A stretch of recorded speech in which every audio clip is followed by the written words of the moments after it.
Alors Et c'est que les c'est... petits bourgeois. Alors Tu sais, que... c'est le petit bourgeois jaloux.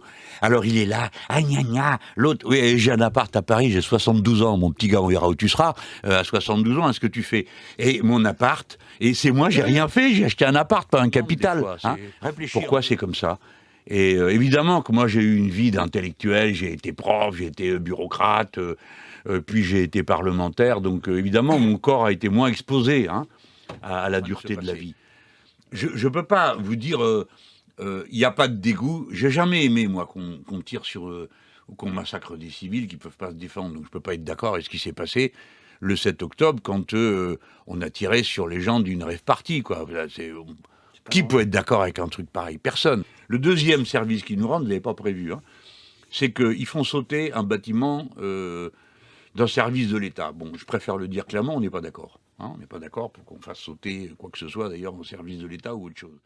Là, par exemple, les gens, ils disent, ben, nous, on veut être payés correctement. Alors, ouais, très bien. La FNSE arrive et dit, ouais, en fait, ils veulent dire pas de normes. Oui. Ah bon? Comment ça, pas de normes? Pas de normes égale aucun moyen de défendre les paysans. Je vais vous expliquer pourquoi, je vais vous donner le cas. Il dit, il y a trop de normes, trop de papiers à remplir. Ok, bon, d'accord, tu avais les papiers, personne n'aime les remplir. Mais les normes, ça nous importe parce que, je vous donne un exemple très concret.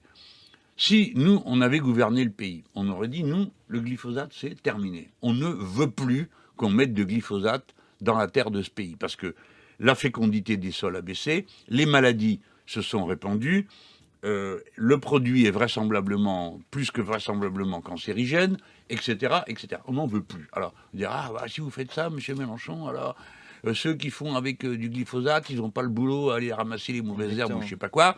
Donc, ça va coûter, nos produits vont coûter plus cher et on est éliminé. D'accord? Bon, ben c'est le contraire. C'est parce que si on dit il n'y a plus de glyphosate, on dira ben, normalement, c'est une clause de sauvegarde sanitaire. Nous, on ne veut plus que les gens bouffent du glyphosate en France. Donc, il ne rentrera aucun produit au glyphosate. Donc, c'est du protectionnisme sanitaire. Vous pouvez faire du protectionnisme sanitaire si vous avez des normes. S'il n'y en a pas, c'est chacun fait ce qu'il veut. Qu'est-ce qui va se passer à votre avis?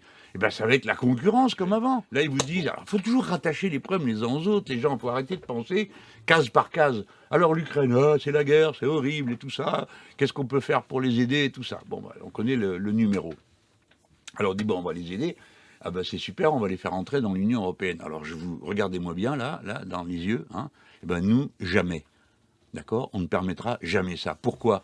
Ben parce qu'on défend les droits des salariés. Si on fait rentrer des gens sans qu'on ait changé la loi sociale, ni harmonisé les niveaux de salaire, ça veut dire que vous avez pour les ouvriers, un ouvrier ukrainien, il coûte 150 € de salaire minimum par mois.